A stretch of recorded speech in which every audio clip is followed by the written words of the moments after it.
এমন ভাবে ডুকরে ডুকরে কাঁদে, মুসল্লিরাও কাঁদে। আল্লাহ রাসূল সাল্লাল্লাহু আলাইহি ওয়া আলিহি ওয়াসাল্লাম মাঝরাতে যখন কিয়ামুল লাইল, তাহাজ্জুদ এগুলো পড়তে দাঁড়াতেন, দীর্ঘ সময় কোরআন পড়তেন। এত দীর্ঘ সময় পা ফুলে যেত।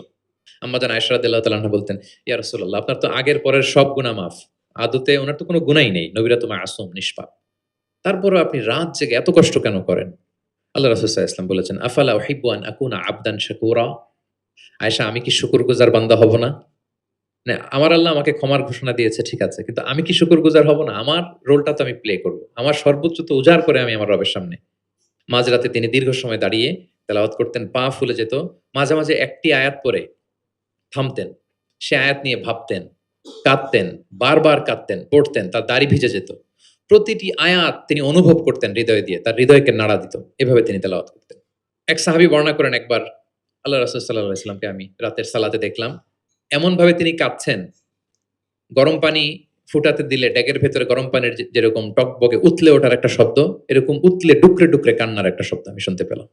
যেদিন বদরের যুদ্ধ, তার আগের রাতে আলী রাদিয়াল্লাহু তাআলা আনহু বলেন, সেনাবাহিনীর ছাউনির মধ্যে সব সাহাবারা, ৩১৩ জন সাহাবা সবাই রাতে ঘুমাচ্ছে একটু এনার্জি নেয়ার জন্য। সকালেই যুদ্ধ শুরু হবে। কিন্তু আমি দেখলাম সবাইকে ঘুম পাড়িয়ে আল্লাহ রাসূল সাল্লাল্লাহু আলাইহি ওয়াসাল্লাম নামাজে দাঁড়িয়ে কাঁদছেন। সব সাহাবারা ঘুমিয়ে আছে, কিন্তু আমি খেয়াল করে দেখি যে রাসূল সাল্লাল্লাহু আলাইহি ওয়াসাল্লাম ঘুমান নাই। গাছের নিচে দাঁড়িয়ে তিনি সারা রাত ব্যাপী কান্না করছেন আর তেলাওয়াত করছেন। আম্মা জান আয়েশা বলেন, রাতে এত কাঁদতেন মাঝে, মাঝে তেলাওয়াত করতে, করতে জামা ভিজে যেত। হাত্তা বাল্লা লিহিয়াতা, দাড়ি ভিজে যেত। হাত্তা বাল্লাল আরদা, যেখানে সেজদা দিতেন জমিন ভিজিয়ে দিতেন কাঁদতে, কাঁদতে। এবং রাতের সালাতে দীর্ঘ তেলাওয়াত করতেন। কিন্তু জামাতের নামাজ আবার অপেক্ষাকৃত সংক্ষিপ্ত করতেন। এটা সুন্নাহ। কারণ জামাতের নামাজ তো আর আমি একা পড়ছি না। আমার পেছনে অসুস্থ, বয়স্ক, সিনিয়র সিটিজেন, মুসাফির, ট্রাভেলার অনেকে থাকতে পারে। জামাতের সুযোগ পেলে আপনি শর্টকাট করবেন। মিনিমাম স্ট্যান্ডার্ডে শেষ করে দিবেন। কিন্তু একা যখন নামাজের সুযোগ পাবেন, আপনার নফল নামাজ, আপনার কিয়ামুল লাইল, তখন কি করবেন? ফালিউ তাউবিল মা শাআ, যত লম্বা মনে চায়। আমরা ভুল করি অনেকে। একা, একা নামাজ পড়ার সময় তাড়াহুড়ো করে ফেলি। ইমামতির সুযোগ পাইছি তখন বিশাল লম্বা কেরাত। অপোজিট, মানে ভুল করে ফেলছি আমরা। এটা করব না। একবার আল্লাহ রাসূল সাল্লাল্লাহু আলাইহি ওয়া আলিহি ওয়াসাল্লাম নামাজ একটু বেশি ছোট করে ফেললেন। সাহাবারা বললেন, ইয়া রাসূলুল্লাহ, এত তাড়াতাড়ি নামাজ শেষ করলেন? এত তাড়াতাড়ি তো করতে দেখি না।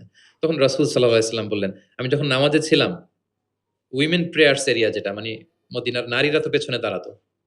তিনি বললেন, ওখান থেকে আমি একটা ছোট্ট বাচ্চার কান্নার আওয়াজ শুনতে পেলাম। আমার মনে হচ্ছিল ওই বাচ্চাটাকে সামলাতে বাচ্চাটার মায়ের বড্ড কষ্ট হয়ে যাচ্ছে। ওই মায়ের যাতে একটু কষ্ট কম হয় এজন্য নামাজটা আমি একটু শর্ট করে দিয়েছি। দেখেন, মানে অন্যের প্রতি সহানুভূতি এটা আমাদের মধ্যে নাই। যে আমার ভাইয়ের একটু সুবিধা হোক, আমার বোনদের একটু সুবিধা হোক, আমার কমিউনিটির একটু সুবিধা হোক। এইটা আমরা ফিল করি না। তিনি যখন একা সালাত পড়তেন অনেক লম্বা, কিন্তু জামাতের সালাতে তিনি সংক্ষিপ্ত সালাত আদায় করতেন। কত লম্বা? হুযায়ফা ইবনুল ইয়ামান রাদিয়াল্লাহু তাআলা আনহু, নাম শুনেছেন উনার? হুযায়ফা মদিনার গোয়েন্দা বিভাগের প্রধান ছিলেন। Head of detective branch. আল্লাহ রাসূল সাল্লাল্লাহু আলাইহি ওয়াসাল্লামের গোয়েন্দা বিভাগের প্রধান। উনি এমন কিছু কথা কাউকে বলতেন না, কিন্তু শুধু হুযায়ফাকে বলতেন। মদিনায় মোট কতজন মুনাফিক ছিল আল্লাহ রাসূল সাল্লাল্লাহু আলাইহি ওয়াসাল্লাম জানতেন। কাউকে বলেননি। শুধু হুযায়ফাকে বলেছিলেন। এজন্য ওমরে ফারুক রাদিয়াল্লাহু তাআলা আনহু যখন খলিফা, তিনি যখন দেখতেন কেউ মারা যেত, হুট করে ইমামতি করতে যেতেন না। আগে দেখতেন যে ওই কাতারে হুযায়ফা আছে কিনা। যদি দেখতেন যে হুযায়ফা আছে, উনি ইমামতি করতেন। হুযায়ফাকে এদিকে না দেখলে অন্য কাউকে দায়িত্ব দিয়ে দিতেন। এবং ওমরে ফারুক রাদিয়াল্লাহু তাআলা আনহু এত মুত্তাকি সাহাবী ছিলেন। একবার হুযায়ফা ইবনুল ইয়ামানের কাছে যেয়ে বলে যে, "হুযায়ফা, আমি তো জানি না মদিনাতে কতজন মুনাফিক ছিল, এর নামগুলো তো রাসূল তোমাকে বলেছে। তুমি একটু আমাকে বলো যে আমি ওমরের নামটা আবার ওই লিস্টে আছে কিনা? আমার ভয় হয় যে আমি আবার মুনাফিকদের ভেতরে ঢুকে গেলাম কিনা?" হুযায়ফা ইবনুল ইয়ামান বললেন, "আমিরুল মুমিনিন, আপনি কি বলেন? আল্লাহ রাসূল সাল্লাল্লাহু আলাইহি সাল্লাম তো বলেছেন যে আপনি কোন রাস্তা দিয়ে যদি হাঁটেন, শয়তান যদি ওই রাস্তা দিয়ে আসে, আপনাকে দেখলে শয়তান ওই রাস্তা রেখে দিয়ে অন্য রাস্তা দিয়ে হাঁটে। কশ্চিনকালেও মুনাফিকদের লিস্টে আপনার নাম থাকতে পারে না।" তো এই হুযায়ফা ইবনুল ইয়ামান রাদিয়াল্লাহু তাআলা আনহু, উনি বললেন, একবার রাতে আমি আল্লাহ রাসূল সাল্লাল্লাহু আলাইহি ওয়াসাল্লামের সাথে কিয়ামুল লাইল, মানে তাহাজ্জুদের নামাজে শরীক হওয়ার সুযোগ পেয়েছিলাম। একা, একা নামাজ তিনি পড়তেছিলেন, হুযায়ফা যেয়ে জয়েন করেছেন। তখন রাসূলুল্লাহ সাল্লাল্লাহু আলাইহি সাল্লাম সূরা বাকারা দিয়ে শুরু করলেন। কোন সূরা? বলেন, সবাই বলেন তো কোন সূরা? কোরআনের সবচাইতে দীর্ঘতম সূরা। আয়াত কত? ২৮৬, মানে অনেক বড় সূরা। তো উনি শরীক হলেন। শরীক হওয়ার পরে আল্লাহ রাসূল সাল্লাল্লাহু আলাইহি সাল্লাম সূরা বাকারা দিয়ে শুরু করলেন। তো উনি ভাবলেন মনে হয় ১০০ আয়াত যাওয়ার পরে রাসূল সাল্লাল্লাহু আলাইহি ওয়াসাল্লাম রুকুতে যাবেন। কত আয়াত যাওয়ার পরে? ১০০ আয়াত গেল, যায় না রুকুতে।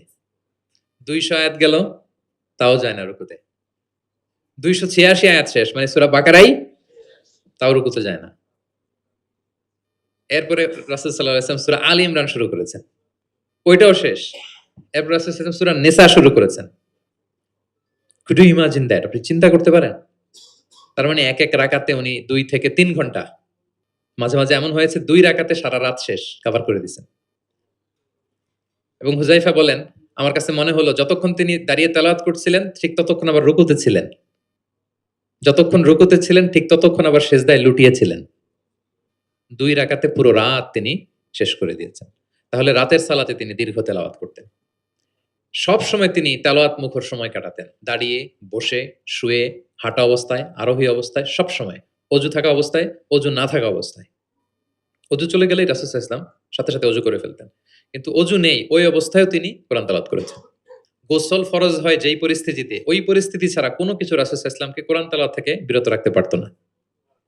মানে গোসল ফরজ হয় কোন কারণে আপনারা তো জানেন। এরকম পরিস্থিতি হলে তিনি শুধু তেলাওয়াত করতেন।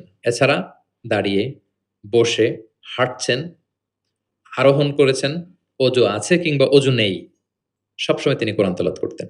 মুআবিয়া ইবনে কুররা রাদিয়াল্লাহু তাআলা আনহু বর্ণনা করেন যে আব্দুল্লাহ ইবনে মুগাফাল তিনি বলেন, একবার আমি রাসূল সাল্লাল্লাহু আলাইহি ওয়াসাল্লামকে দেখলাম যে তিনি উটের উপর চড়ে মক্কা বিজয়ের দিন উট হাঁকাচ্ছেন, উটের উপর বসা। তখন তিনি সূরা ফাতহ তেলাওয়াত করছেন। ইন্না ফাতাহনা লাকা ফাতহাম মুবিনা লিয়াগফিরা লাকাল্লাহু মা তাকদ্দামা মিন যামবিকা ওয়া মা তাআখার। তিনি বলেন যে আমি নিজে অষ্টম হিজরিতে মক্কা বিজয়ের দিন দেখলাম তিনি উট হাঁকাচ্ছেন আর পড়তেছেন ইন্না ফাতাহনা লাকা ফাতহাম মুবিনা, সূরা ফাতহ তেলাওয়াত করতেছেন। সুবহানাল্লাহ। তার মানে দাঁড়িয়ে বসে, অনেকে আমাদেরকে প্রশ্ন করে যে হুজুর শুয়ে, শুয়ে কোরআন তেলাওয়াত করা যাবে? মানুষের মনে প্রশ্ন থাকে অনেক। তারপর বলে অজু ছাড়া কি কোরআন তেলাওয়াত করা যাবে মুখস্থ? অনেক প্রশ্নের সম্মুখীন হয়েছি আমি এটা। তার মানে আল্লাহ রাসূল সাল্লাল্লাহু আলাইহি ওয়াসাল্লামের জীবনী থেকে তো আপনি বুঝতে পারলেন যে কোন কিছু আপনারা আটকাইতে পারবে কোরআন তেলাওয়াত থেকে? এক্সেপ্ট আপনার গোসল ফরজ হয়েছে, তখন পড়বেন না। তখন গোসলটা করে তারপরে পড়বেন। নিজ গৃহে তিনি তেলাওয়াত করতেন। আমরা অনেক সময় শুধু মসজিদে গেলেই কোরআনটা খুলে পড়ি, ঘরে আর পড়ি না। না, ঘরে পড়বেন। তিনি বলেছেন লা তাজআলু বুয়ুতাকুম মাকাবিরা। তোমাদের ঘরগুলোকে কবর বানায় রেখো না। কবরের মধ্যে তো কোনো আমল হয় না। মৃত মানুষ শুয়ে থাকে, পড়ে থাকে। আমল নাই, জিকির নাই, তেলাওয়াত নাই। তো ঘরগুলোকে কবর বানিও না। যে ঘরে সূরা বাকারা তেলাওয়াত করা হয় ওই ঘর থেকে শয়তান দৌড়ে পালায়।